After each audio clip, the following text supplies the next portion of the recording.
Amelia Carter never imagined her life could splinter in a single evening. Yet that was exactly what happened the night Daniel Reeves decided to end everything. They had been together for 5 years, weaving dreams over late-night conversations, planning their future in the quiet corners of their favorite cafe, and laughing about the little things that only they understood. Amelia had thought she knew Daniel's every shadow and every light, but she had not anticipated the cold finality in his voice when he said, "I don't love you anymore, Amelia. I'm leaving." The words hit her like a physical blow, her chest tightening as though the air itself had been stolen. She stared at him across their living room, its soft golden lamps casting shadows over the walls they had decorated together. Their framed photos lined the mantel, holidays in Cornwall, their first Christmas tree, and that candid shot Sophie had taken of them in Hyde Park when Daniel had kissed her forehead mid-laughter. All of it felt mocking now, like remnants of a life that had been an elaborate illusion. Amelia tried to speak, but her voice cracked. "Daniel, why now? We were planning." He cut her off with a shrug, his tone casual, almost cruelly detached. "Plans change. I've met someone else. I think she's better for me. You'll get over it." The someone else was Victoria Hayes, a woman Amelia had only heard about in passing, one of Daniel's colleagues. A sharp sting of humiliation rushed through her, knowing she had been replaced before she even realized something was wrong. Tears blurred Amelia's vision, but she refused to let them fall while he was still there. Instead, she straightened her back, gripping the edge of the sofa as if it could anchor her to the ground that seemed to crumble beneath her. "If that's how you feel, then go," she whispered. Daniel gave a final nod, as though he had just signed off a business deal, and walked toward the door. He didn't look back. The slam echoed through the flat like a gunshot, reverberating in Amelia's bones. For a long time after, she sat in silence, her mind reeling. She thought of the countless sacrifices she had made for him, moving to a different part of the city for his job, adjusting her career timeline so he could pursue his ambitions first, trusting his reassurances that they would get there eventually. She had poured years of love, energy, and dreams into a man who walked away with nothing more than a dismissive shrug. When the tears finally came, they came in torrents. She cried until her body shook, until exhaustion pulled her into a restless sleep on the sofa. In the stillness of the night, her heart whispered a cruel fear that Daniel had been right, and she would fall apart without him. But fate has a way of molding brokenness into resilience. And though Amelia didn't know it yet, this ending was the beginning of a life she could never have imagined. The morning after Daniel's departure arrived with an eerie stillness. The London streets outside Amelia's window buzzed with their usual rhythm. Car horns, distant chatter, the low rumble of buses, but inside her flat, the world felt muted, muffled by grief. Amelia woke with her body curled tightly into itself on the sofa. Her eyes were swollen from the endless tears of the night before, her head aching with the heaviness of loss. She sat up slowly, her gaze landing on the photo frame still perched on the mantel. Daniel's smile stared back at her, warm and unknowing from happier days. The sight sliced through her chest. She rose, walked over, and one by one she pulled the frames down. Some shattered when they hit the hardwood floor, the glass splintering across the room like fragments of her broken relationship. She didn't care. Each crash felt like a release, like the physical sound of her pain being acknowledged. But the silence that followed was unbearable. She sank to the floor amid the shards, hugging her knees, unable to stop the flood of memories. Their first date in Covent Garden. The way Daniel used to slip his jacket over her shoulders on chilly evenings. The promises whispered in bed about forever. All of it seemed grotesquely false now. Yet her body ached with the echo of those promises. The sound of her phone buzzing pulled her from the spiral. It was Sophie. Amelia hesitated before answering, her voice raw when she finally said, "Hi, Amelia." Sophie's voice softened with alarm. "What's happened? You don't sound right." "The dam broke again." Amelia choked out the words. "He's gone, sophomore. He left me. For someone else." There was a pause on the other end, followed by a sharp, angry inhale. "That bastard." Sophie's voice rose with protective fury. "I'm coming over." Within half an hour, Sophie was at her door, her auburn curls frizzing from the damp weather, her green eyes blazing with indignation. She swept Amelia into a hug before Amelia could protest.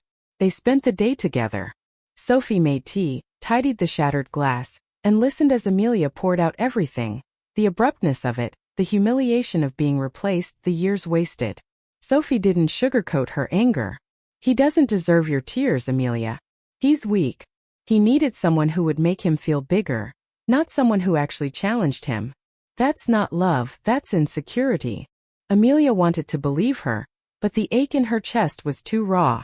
The hours blurred together as Sophie stayed, refusing to leave Amelia alone in the wreckage of her heartbreak. That night, when Sophie finally convinced her to try and sleep, Amelia stared at the ceiling of her bedroom. The sheets smelled faintly of Daniel's cologne. Her chest constricted, but she forced herself to take deep breaths. She had survived day one. What Amelia didn't yet realize was that survival would turn into transformation, and those broken pieces on her floor would eventually become the mosaic of a new, stronger life. Days turned into weeks, and Amelia moved through them in a fog. Work became both her salvation and her torment. As an interior designer, she thrived on creating beauty from emptiness, order from chaos. Yet her own life felt like a hollow shell. She avoided colleagues' curious glances and plastered on a smile during meetings, but the evenings were harder. Nights stretched endlessly, filled with silence that seemed louder than any argument. Sometimes she thought she heard Daniel's laugh in the flat, or caught his scent lingering in the wardrobe. The past clung to her like a ghost refusing to leave. One Saturday she decided to walk through Hyde Park, needing air. The autumn leaves crunched beneath her boots as she passed families, couples, joggers. Each one seemed to mock her solitude. She found herself at the bench where Sophie had once snapped that photo of her and Daniel, the one where he had kissed her forehead, and she had laughed like happiness was infinite. Sitting down, Amelia traced the wooden slats with her fingers, remembering. The bench carried whispers of the past, but she refused to cry. She had cried enough. Instead, she pulled out her sketchbook and began to draw. Not Daniel, not memories, but abstract shapes, bursts of color and lines that twisted and broke apart. Art was the only language she could use to translate her grief into something tangible. It was here Sophie found her. "I thought I'd find you here," she said gently, settling beside Amelia. They sat together in silence until Sophie finally asked, "Do you ever wonder if he'll regret it?" Amelia's pencil paused. She wanted to believe Daniel would wake up one day and realize he'd lost something irreplaceable. But she also knew that waiting for his regret would chain her forever to his absence. "Maybe he will," Amelia said quietly, sketching a jagged line across the page. "But by then it won't matter." The words surprised her. They didn't feel entirely true yet, but they carried the faintest flicker of defiance. A whisper of strength she didn't know she still had. Healing didn't happen in a dramatic surge. It crept in small, almost invisible steps. One evening, Amelia received an invitation to a design exhibition at the Tate Modern. First she hesitated. The thought of being surrounded by strangers, of dressing up and pretending she wasn't broken, seemed unbearable. But Sophie insisted. "You need to breathe outside these four walls, Amelia. One night. For yourself." Reluctantly, Amelia went. She wore a simple black dress, her hair swept into a loose bun. Standing among the bold, vibrant canvases, she felt out of place at first, her grief like an invisible cloak around her. But as she studied the art, the daring colors, the unapologetic mess of strokes, something shifted. That was when she met James Whitmore. He was studying the same painting she was, a chaotic swirl of red and gold. He had an easy presence, dressed in a navy suit with his sandy hair slightly mussed, as if he'd run a hand through it one too many times. "It looks like fire and calm colliding," he said, glancing at her with warm brown eyes. Amelia blinked, startled by the openness of his tone. "I thought the same. Like destruction and rebirth at once."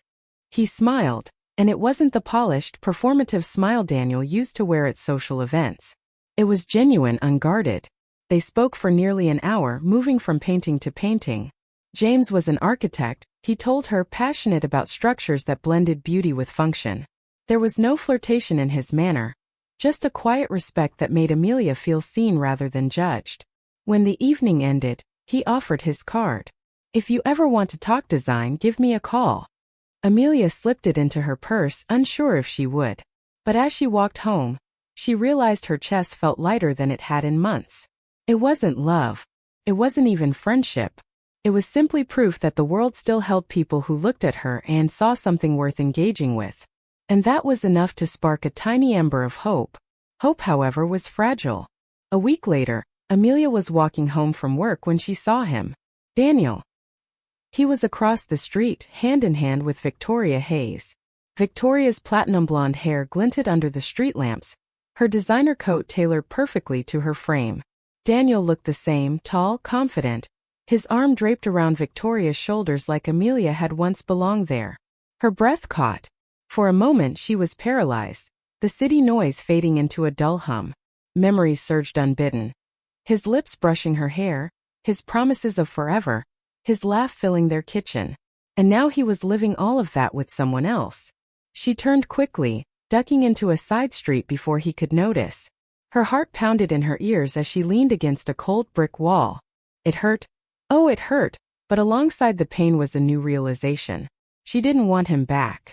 Yes, seeing him was like reopening a wound, but beneath the sting she felt anger. Not at Victoria. Amelia couldn't hate a woman she barely knew, but at Daniel's arrogance. He had left her as though she would crumble without him, as though she were incapable of thriving on her own. Amelia straightened, pulling her coat tighter. She was not that woman anymore. She refused to be. That night, she pulled out James's card from her purse. She didn't call him, not yet, but she placed it on her desk, a symbol of something beyond the shadows of her past. For the first time, she began to imagine a future that wasn't defined by Daniel Reeves. The card sat on Amelia's desk for days, catching her eye every time she passed by. James Whitmore. Architect. She had memorized the number without even trying, but still she hesitated. Calling him felt like a leap. Not into romance but into admitting she wanted to step forward instead of backward. One Thursday evening, after a particularly draining day at work, she gave in. She dialed his number, her fingers trembling slightly. James Whitmore, came the warm, steady voice on the other end. Hi James. It's Amelia, from the Tate Modern last week. His tone brightened. Amelia, of course. I was hoping you'd call. How are you? The genuine interest in his voice steadied her nerves. They spoke easily for several minutes, their conversation flowing without effort. Before hanging up, James surprised her. I'm actually attending a lecture on sustainable architecture this Saturday. Would you like to come? It's followed by a small reception. I think you'd enjoy it. Amelia hesitated. The thought of mingling with strangers again made her uneasy, but something inside urged her forward. Yes, I'd like that, she heard herself say. That Saturday she found herself in a sleek lecture hall, surrounded by architects and designers. James greeted her with a smile that felt both reassuring and grounding. Throughout the evening, he introduced her to colleagues with respect, never once making her feel like an accessory to his presence. During the reception, as they stood with glasses of wine, James asked, "Do you ever think about designing something permanent? Not just interiors but a whole space?" Amelia paused. She had always confined herself to interiors, to reshaping what already existed. But James's question sparked something. I've thought about it, she admitted. But it always felt too big, too far out of reach. Maybe not, James replied, his gaze steady. Sometimes the only thing standing in the way of creating something new is the belief that you can't. That night, as Amelia lay in bed, she replayed his words. For the first time in months, her mind wandered not to what she had lost, but to what she could build. Progress was not linear. 2 weeks after the lecture, Amelia woke to a storm raging outside her flat. Rain pelted the windows, thunder rumbling across the sky. But the real storm was inside her. She had dreamed of Daniel the night before. Vivid, unsettling dreams where he came back, apologizing, begging for forgiveness. She woke with her heart racing, disoriented, almost convinced he was still beside her. The emptiness on the other side of the bed was unbearable. She stumbled into the kitchen, making tea with trembling hands. The rain's steady drumming amplified her loneliness, her doubts. What if Daniel had been right? What if she really wasn't enough? What if James, kind as he was, eventually saw her as broken, as less than whole? By midday, she hadn't left the sofa. Sketches lay abandoned on the coffee table. She scrolled aimlessly through her phone until she made the mistake of opening social media. There they were, Daniel and Victoria, smiling at some gallery opening, his arm securely around her waist. The pain was sharp, immediate, like reopening a wound that had barely begun to close. Her phone buzzed. It was Sophie. Just checking in. How's my girl? Amelia typed back slowly. Not great. Storm. Within an hour, Sophie was at her door with takeaway and her signature blunt honesty. Listen, Amelia, bad days don't erase the progress you've made. You're allowed to fall apart. But you're also capable of getting back up again. You're stronger than you think. Amelia wanted to argue, to insist that she felt weak, but Sophie's unwavering faith pierced through the fog. That night, Amelia picked up her sketchbook again. She drew a storm, violent strokes of charcoal, jagged lines that nearly tore the paper. But in the center, she sketched a small circle of calm. It was messy, imperfect, but it was hers. A reminder that even within chaos, she could create something that belonged to her. Life had a cruel way of testing her resilience. A month later, Amelia was shopping in Kensington when she heard a familiar voice. She froze, turning to see Daniel standing just a few feet away, Victoria by his side.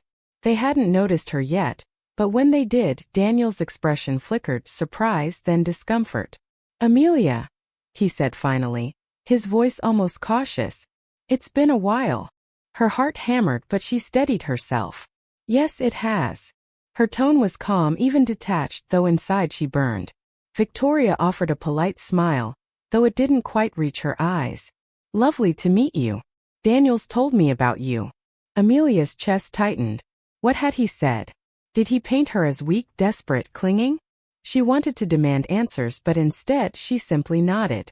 And you must be Victoria. Daniel shifted awkwardly. You look well, Amelia. It was a strange thing to say, as though he had expected her to be in ruins, to look worn and defeated. Instead, she stood tall in her tailored coat, her hair neatly pinned. Thank you, she replied, her voice cool. I am. There was an awkward silence before Amelia excused herself. She walked away, her pulse racing, her hands trembling inside her pockets. Yet beneath the adrenaline, a spark of triumph glowed. Daniel had expected her to fall apart. But here she was, intact, standing, moving forward. That evening she called James. Not for validation, but because she wanted to. They spoke for hours about design, about dreams, about everything and nothing. And when she hung up, she realized something monumental. Daniel no longer held the power to define her worth. Spring arrived with bursts of color across London, and with it, Amelia's determination bloomed. Inspired by James's encouragement, she pitched a bold new project to her firm. A community space designed from the ground up, blending modern interiors with eco-friendly architecture. Her boss was skeptical. You've never handled something of this scale, Amelia. But Amelia stood firm. I know. But I'm ready. To her surprise, the firm agreed to let her co-lead, partnering with a senior architect. As fate would have it, that architect was James. Working together, Amelia discovered new strengths. James valued her ideas, never dismissing her suggestions. They spent long evenings poring over sketches, their collaboration seamless. There were moments when their hands brushed, when their laughter filled the quiet office, that stirred something in Amelia she wasn't ready to name. But she noticed it, and so did he. One evening as they wrapped up work, James looked at her with a softness she hadn't seen before. Amelia, you're incredible at this. Don't let anyone make you feel otherwise. Her chest tightened, but not with pain, with possibility. She went home that night and stood before the mirror. For the first time in years, she saw not the woman Daniel had left behind, but a woman standing at the threshold of her own future. Just as Amelia began to feel steady, life tested her again. Daniel called. It was late, nearly midnight, when her phone buzzed with his name. She stared at the screen, torn between ignoring it and answering. Against her better judgment, she picked up. Amelia. His voice was low, almost urgent. Can we talk? Her pulse spiked. About what? I made a mistake. His words tumbled out, desperate. Victoria. It's not what I thought. She doesn't understand me like you did. I should never have left. Amelia's throat tightened. Old wounds throbbed, the echoes of nights spent crying over him. He was offering her the thing she once begged for, but now it felt hollow. She steadied her voice. Daniel, you left me. You made your choice. But I thought you'd fight for us, he pleaded. I thought you'd fall apart without me. I was wrong. Amelia, please. She cut him off, her tone sharp. You were wrong about everything. I didn't fall apart. I built a life without you. And I won't go back. There was silence on the line, heavy and stunned. Finally, Daniel whispered. I never thought you'd change. I didn't change, Amelia replied firmly.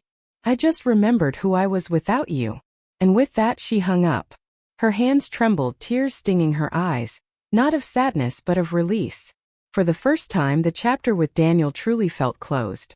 The morning after Daniel's midnight call, Amelia woke with a clarity she hadn't felt in months.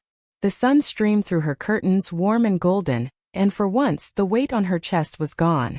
She brewed her coffee and stepped out onto her small balcony, gazing at the bustle of London below.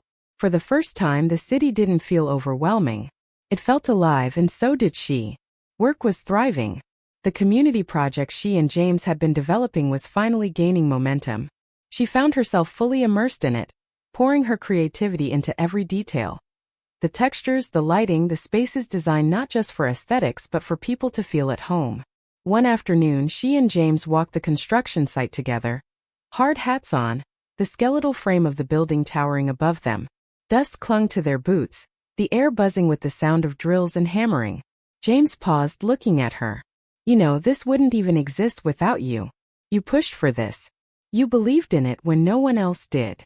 Amelia flushed slightly, brushing dust from her sleeve. We both made it happen. He shook his head, smiling softly. Don't underestimate yourself, Amelia. You've done more than survive. You've created something that's going to matter. The words sank deep, planting roots in the soil of her heart. For so long, she had measured herself against what Daniel thought of her, what he wanted from her. Now she realized she didn't need anyone's permission to thrive. That night, Amelia went out with Sophie to celebrate. They clinked glasses of wine at a small bistro, laughter filling the air. Sophie grinned at her. Look at you.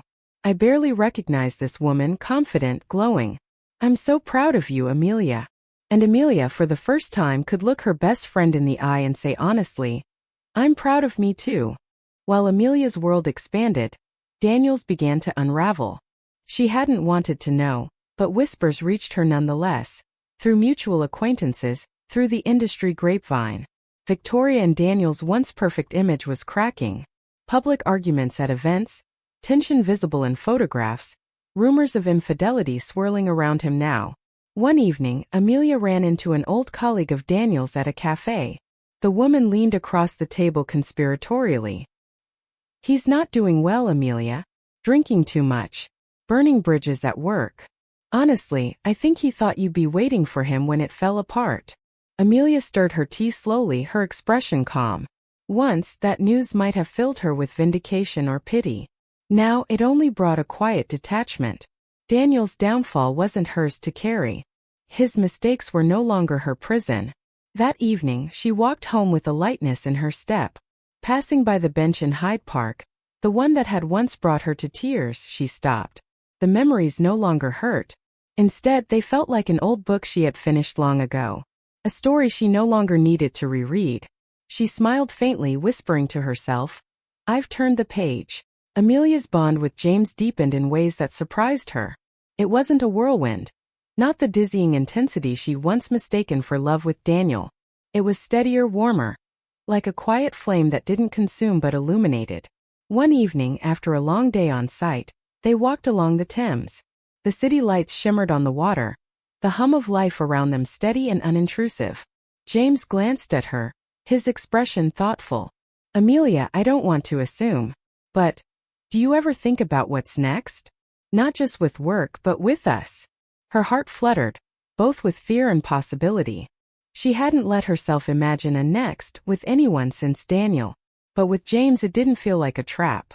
It felt like a door she could choose to walk through. She smiled gently. I think about it. I'm just learning to trust myself again. He reached for her hand, not with urgency but with patience. Then let's take it slow. No pressure, no expectations. Just two people building something together, one step at a time. His hand was warm, steady, And for the first time, Amelia didn't feel like she was losing herself. She felt like she was finding a new part of herself she hadn't known existed. Months passed, and the community project neared completion. The building rose tall and strong, a symbol not just of architectural achievement but of Amelia's resilience. The opening ceremony was set for early summer. On the morning of the event, Amelia stood before the mirror, adjusting the elegant navy dress she had chosen. Her reflection showed not the fragile, tear-stained woman Daniel had left behind, but someone transformed, poised, confident, whole. Sophie helped fasten her necklace, her eyes glistening. "This is your moment, Amelia. Own it." At the ceremony, Amelia stood before a crowd of colleagues, city officials, and community members. James introduced her, speaking of her vision, her leadership, her relentless dedication. Then it was her turn. She stepped up to the podium, her heart pounding but her voice steady. "This space is more than walls and windows. It's proof that from brokenness, something beautiful can rise. It's proof that when we are told we can't, we can. And when life falls apart, we can build again." Applause erupted, echoing through the new hall. Amelia blinked back tears, not of sadness but of pride. She had reclaimed her story. In the crowd, for just a fleeting second, she thought she saw Daniel standing at the back. Their eyes met. His expression was unreadable, regret, longing, perhaps both. But Amelia didn't falter. She smiled faintly, then turned back to her audience. Because this moment wasn't about him. It never had been. The summer sun warmed the streets of London as Amelia walked through the completed community space, children's laughter echoing through the halls, families gathering in the bright, open atrium she had helped design. James walked beside her, their shoulders brushing. "Looks like it's already alive," he said softly. Amelia smiled, her chest swelling with quiet pride. "That's all I ever wanted." They sat on a bench outside, watching people filter in and out of the new building. Amelia leaned back, the breeze lifting strands of her hair. She thought of the night Daniel had left, of the devastation that had once convinced her she wouldn't survive.